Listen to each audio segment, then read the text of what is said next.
আমাদের এমসিকিউ এর অ্যান্সার্সগুলো আমি বলে দিচ্ছি ডে শিফটের। তার আগে একটা কথা বলো, যারা আমার 5 মার্কসের সাজেশনস এবং হচ্ছে কি যে ওই এমসিকিউ প্রিভিয়াস ইয়ারের সলিউশনস পুরোটা দেখে গেছিলে, আই ডোন্ট থিঙ্ক যে ওর বাইরে কোনো এমসিকিউ পড়েছে বলে, ওর বাইরে কোনো 2 মার্কসের কোশ্চেন্স পড়েছে বলে, ইভেন ওর বাইরে কোনো 5 মার্কসের প্রশ্ন পড়েছে বলে।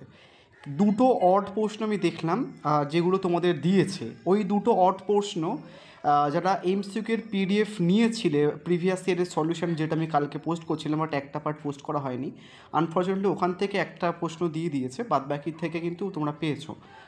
ওই দুটো অড প্রশ্ন কিন্তু তোমরা কোথাও দেখোনি, বাট ওই পিডিএফের মধ্যে ছিল প্রিভিয়াস ইয়ারের সলিউশনস। ওই কারণের জন্য বারবার করে বলি যে ক্যালকাটা মেসেজের প্রিভিয়াস ইয়ারের কোশ্চেনগুলো ভালো করে দেখে যাবে। তো অ্যান্সারসগুলো প্রথমে বলে দিই। এখানটায় রয়েছে যে স্বস্থায়ী উন্নয়নের লক্ষ্যে world commission and environment and the বাকি কী রয়েছে ডেভেলপমেন্ট দ্বারা 1987 সালে প্রকাশিত বইয়ের নাম হচ্ছে কি যে আওয়ার কমন ফিউচার। নেক্সট হচ্ছে কি তোমার সঠিক মেলবন্ধন এবং ঘটনাক্রম, এটা হচ্ছে কি তোমার হর্ষই হবে ফুকুশিমা। নেক্সট হচ্ছে কি তোমার কেরালা স্বাস্থ্য সাহিত্য পরিষদ কিসের সাথে সম্পর্কিত, এটা তো আমি তোমাকে বলে দিচ্ছি, যারা পিডিএফ আমার কিনেছিলে বা নিয়েছিলে যে কোনোরকমভাবে 2018 কি 2019-এর প্রশ্ন চেক করবে, এই কেরালা স্বাস্থ্য সাহিত্য কিসের সাথে সম্পর্কিত, সাইলেন্ট ভ্যালি আন্দোলন। ঠিক আছে, ডিপ ইকোলজি দিয়েছিলাম আমি। ডিপ ইকোলজিটা হচ্ছে কি তোমার এটা হর্ষ হবে, হ্যাঁ, সার্বিক ও বৃহত্তর অর্থে পূর্ণাঙ্গ ইকোলজি, সেটাকে ডিপ ইকোলজি বলা হয়। নেক্সট হচ্ছে কি তোমার সাইক্লোন আয়লা আশ্রে পড়েছিল 2009 সালে। তারপরে হচ্ছে কি যে তোমাদের নিম্নলিখিত কোনটি একটি বিলম্বিত বিপর্যয়, মানে ধীরগতি বিপর্যয় দিয়েছে, খরা। ভোপাল গ্যাস দুর্ঘটনার জন্য দায়ী, এটা তো মানে জল ভাত প্রিভিয়াস ইয়ারে হামেশা কতবার এসছে, মিথাইল আইসোসায়ানাইড। নেক্সট নিম্নলিখিত কোনটি বিপর্যয় মোকাবিলার সাথে যুক্ত, এগুলো সবগুলোই হবে, প্রস্তুতি, উদ্ধার কার্য, প্রশমন, সমস্ত কিছু। নেক্সট হচ্ছে কোন বছর মন্ট্রিল প্রোটোকল কার্যকর হয়, এবার একটা সবাই গুলাবে।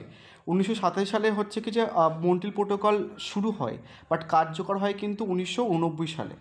নেক্সট হচ্ছে কি কোন সালে বায়ু দূষণ, এইটা তো নর্মালি 5 মার্কসের ওখানটা মেন চান্স করে দিয়েছিলাম টাইপগুলো, 1981 সালে। এবার এখানটায় দেখো পরিবেশ সম্পর্কিত শিক্ষা কেন জরুরি, মানে গুরুত্বটা জিজ্ঞাসা করেছে, কোভিড মহামারীর কী এটা দেওয়া ছিল, ঝুঁকি বিপন্ন বা পার্থক্যটা দেওয়া ছিল, পূর্বাসন এটা দেওয়া ছিল, দুটি পানীয় শস্যর নাম, মানে বলেছিল না কিছু অড প্রশ্ন আসবে, দুটি পানীয় শস্য ইজিলি বলা যায়, পানি ফল আর সামথিং কিছু বলে দেবে। ইকো ফ্যামিলিজম দিয়েছে ঘুরিয়ে, পরিবেশ নারীবাদ দিয়েছে।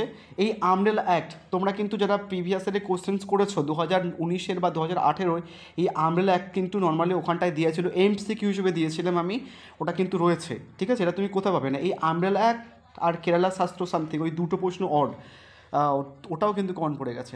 পরিবেশ নীতি বলতে কী বলছো, তা সহজ, এটাও চলে এসছে। সুনামি বলতে কী বলছো, এটাও চলে এসেছে। ভারতের দুটি বৃহৎ পাত্র, এটা দিয়েছিলাম, ইকো ক্লাব এটাও দিয়েছিল আই থিঙ্ক।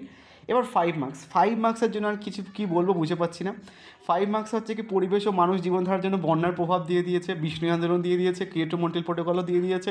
নেক্সট হচ্ছে কি তোমার প্রথম অধ্যায়তে তোমাদের ইম্পর্টেন্ট বলেছিলাম, দেন হচ্ছে কি সচেতনতা বৃদ্ধির এটা দিয়ে দিয়েছে। অপ্রথাগত শিক্ষা ও তাদের গুরুত্ব, যদি ভিডিও খুলে দেখো আমার, কালকে আমি বলেছিলাম যে ডে শিফটে যদি কপাল ভালো থাকে তোমাদের, তাহলে অপ্রথাগত পরিবেশ শিক্ষা ও তার গুরুত্ব উদ্দেশ্য কাজ, এটা কিন্তু পরীক্ষা দিয়েছে, চিফ কান্দ্র কিন্তু দিয়েছে। তো বলতে গেলে সব কটা প্রশ্ন কমন ছিল। Thank you so much.